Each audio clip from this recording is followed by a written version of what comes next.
Radioscoop, les scoops de l'Auvergne. Chaque jour, Radioscoop donne la parole à tous ceux qui font vivre l'Auvergne. Troisième et dernière partie, et avec moi deux invités, Stéphane Reynout, bonjour. Bonjour. Et Aurélien Granet, bonjour. Bonjour. Alors expliquez-moi un petit peu, vous êtes là pour nous parler du wushu et non pas du kung-fu. Voilà, on va se mettre d'accord sur les termes. Alors le wushu, je vais m'adresser au professeur, à l'enseignant, donc Stéphane Reynout. C'est quoi exactement ? Alors d'abord, le wushu, ça veut dire art martial. Et puis, alors que kung fu, ça veut dire avoir un bon niveau dans quelque chose. Vous avez un bon niveau, vous avez un bon kung fu en radio. Voilà, en tant que chroniqueur radio, vous avez un bon kung fu. Un bon cuisinier, il a un bon kung fu en cuisine. Kung fu, ça veut juste dire avoir un bon niveau dans quelque chose. Et après, wushu, ça veut dire art martial. Voilà. Alors, art martial chinois, c'est ça ? Entre autres, voilà. Et alors expliquez-moi un petit peu... Comment, avec les poings, avec les mains, avec les poings, les mains, les pieds, comment on le pratique, cet art martial ? Alors, il y a deux choses. Il y a l'aspect combat et il y a l'aspect technique. En combat, on va parler du Wing Chun tout à l'heure, ou du Sanchu, enfin des combats pied-poing. Et après, il y a le côté technique où là, c'est des enchaînements dans le vide avec des armes, bâtons, sabres, lances, hallebardes.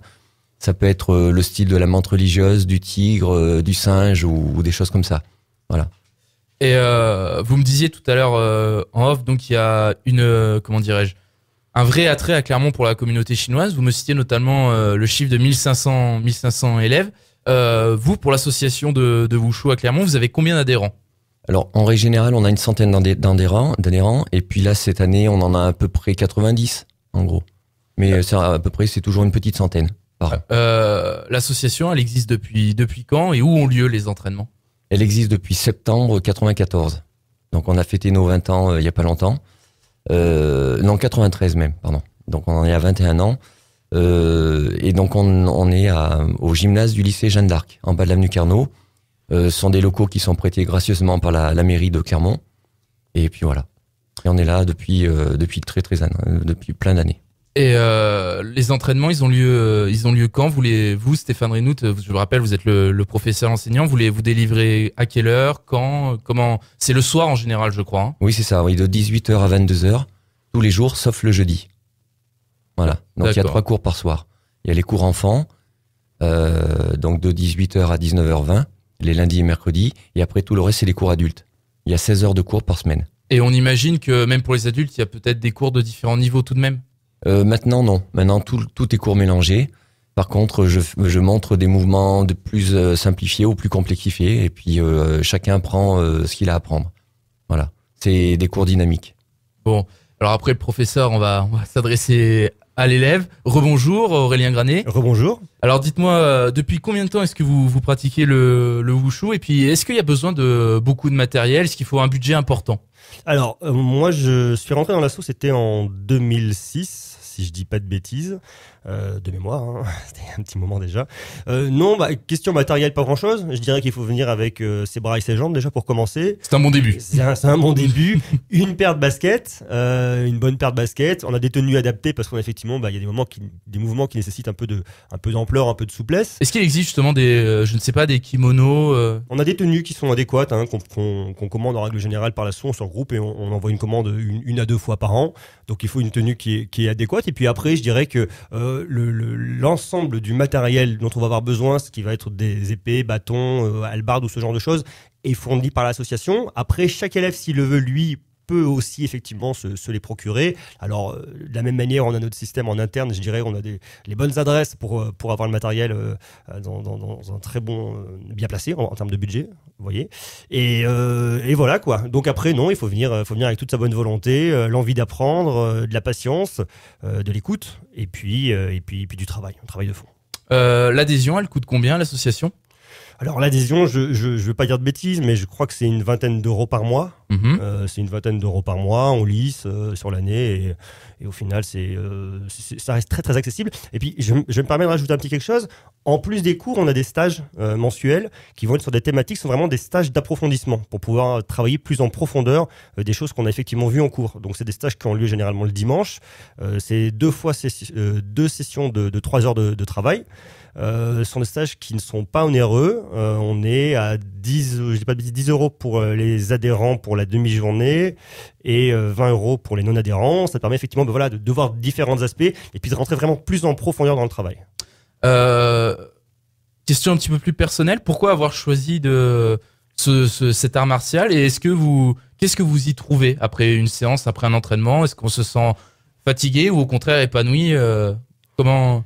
C'est un peu des deux, mon capitaine. Je dirais qu'on se sent effectivement fatigué si on a travaillé, parce que si on cherche vraiment à travailler en profondeur, c'est la fatigue qui permet après d'aller chercher des sensations où on va moins travailler sur le muscle et moins se fatiguer, plus travailler en interne, et ça apporte vraiment un bien-être. On se sent bien, on se sent vidé, relâché. Ça permet de vider, je dirais un peu, se vider la tête, se vider le corps, se vider les problèmes du quotidien, et puis on se sent ressourcé, puis plus fort. On a des mouvements qui sont un peu plus fluides, on est plus fin au niveau de sa perception des choses. Après, c'est très compliqué à expliquer comme ça. Il faut vraiment venir essayer.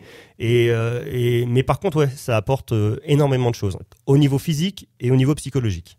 Bon, Stéphane Reynaud, il est bon votre élève. Hein. Il faut vraiment venir essayer. Il fait bien la promo de l'association. C'est vrai, je suis bluffé là. Vous, en tant qu'enseignant, quel retour avez-vous de vos élèves? Ils vous disent oui, effectivement, on se sent plus relâché. On travaille peut-être aussi la souplesse du corps. Qu'est-ce qu'ils vous disent? C'est ce qu'il vient de dire Aurélien en fait. Hein. C'est ce que tout le monde ressent. C'est un côté bien-être, parce qu'on fait pas de compétition, on fait pas des choses violentes, traumatisantes.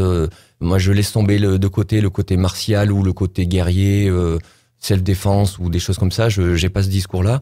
Donc, ce qui fait qu'on a une pratique de loisir. Mais par contre, on travaille beaucoup. Hein. C'est vrai que les répétitions, ça enchaîne. Mais par contre, c'est vrai que y a pas de côté traumatisant du corps. Donc, on ne peut qu'en retirer un côté bénéfique. Donc, finalement, il y a très peu de blessures. Très peu. Il peut y en avoir, mais c'est très très rare. D'accord. Alors, on va rentrer un petit peu plus dans le cœur du sujet. Vous me parliez en off aussi du wushu moderne. Alors, est-ce qu'il y a donc un wushu ancien et un wushu moderne? Oui, on appelle ça le wushu traditionnel ou le wushu moderne. Le wushu moderne, il date des années 1910. Après, ça s'est perfectionné dans les années 50. Et c'est parti du wushu traditionnel. C'est Mao qui a voulu étendre le kung-fu, enfin le wushu traditionnel, à tout le monde. Donc, ils ont pris des formes traditionnelles et les ont modernisées dans le sens un peu plus de sauts, de coups de pied sautés, de plus de souplesse, plus de vitesse, des positions plus basses, des choses un peu plus exigeantes au niveau du corps.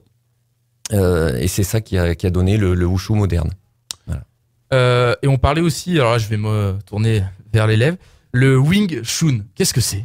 Alors, le Wing Chun, c'est une forme de combat. Hein. Steph, faut me corriger si je dis des bêtises. C'est une forme de combat où on va travailler plus axé, je dirais, au niveau des mains, au niveau de la partie haute en tout cas. Haute du corps. Au niveau haute du corps, voilà. C'est une forme de combat. On va trancher par rapport au Sanshou, où on va travailler plus avec les poings et pieds. Là, c'est vraiment plus sur les bras. Alors après, pour rentrer plus dans l'explicatif, là, je crois que c'est plus Stéphane qui va être apte à vous répondre. Alors, l'honneur à l'enseignant. Voilà. Donc, si vous voulez, c'est un petit peu le Wing Chun, c'est un wushu traditionnel, alors que le Sanshou, c'est du pied-point boxe, un peu boxe française, voilà. Et ça, c'est moderne. Donc, c'est la différence déjà entre le Sanshou qu'on fait et le Wing Chun. Et le Wing Chun, c'est un style qui date du 17e et c'est des mouvements où on travaille beaucoup avec les bras. Les coups de pied sont bas, ils sont dans les genoux en règle générale. Et les bras, c'est des mouvements très courts. C'est une moyenne distance entre le corps à corps et les points d'allonge de boxe. Voilà, c'est une boxe assez courte. Bon, on va rappeler, parce que là, malheureusement, le temps file. Rappelez-moi un petit peu, donc, où est-ce qu'on peut vous trouver, quand, comment? Alors, donc, gymnase du lycée Jeanne d'Arc en bas de l'avenue Carnot. C'est au croisement de l'avenue Carnot et de l'avenue de l'Union soviétique. Hein, c'est derrière le square, il est un petit peu planqué le gymnase, mais il est là. Il est au 2 de l'avenue de l'Union soviétique sur Google Maps, par exemple. Et puis c'est tous les jours, sauf le jeudi. Voilà. Et puis il faut nous contacter sur notre site. On donne le nom du site ou pas? Oui, bien sûr, je vous en prie. C'est l'occasion. Voilà, donc ACKFWS. Et voilà, sur free.fr. Et on vous trouve aisément, on peut vous contacter sans problème. Voilà. N'importe qui peut pratiquer le... Oui, on prend les enfants à partir de 10 ans. Mais même une personne de 50, 60 ans, on peut venir parce que justement, de toute façon, je travaille. Moi, j'ai fait beaucoup de tai chi pendant 15 ans avec un maître et Donc dans ma pratique, je mets aussi un peu des mouvements souples, etc. Après, on peut accélérer si on veut. Donc oui, il n'y a pas de souci. N'importe qui peut venir quasiment. Bon. Eh ben, Stéphane Reynout et Aurélien Granet, merci beaucoup d'être venus dans les studios de Radio Scoop. Merci à vous. Bon, et puis qui sait, peut-être qu'on se retrouvera un de ces jours en un contre un. Voilà, venez essayer. Est-ce que je peux juste apporter un petit correctif pour l'adresse du site? Oui. C'est ackfws.fr.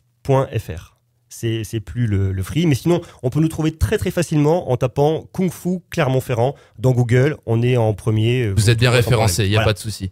Bon, et ben ça marche, c'est noté. Merci beaucoup. Merci à vous. Merci. Les scoops de l'Auvergne, c'est tout pour aujourd'hui, mais on se retrouve demain avec notamment un alléchant salon de l'érotisme. Allez, à demain.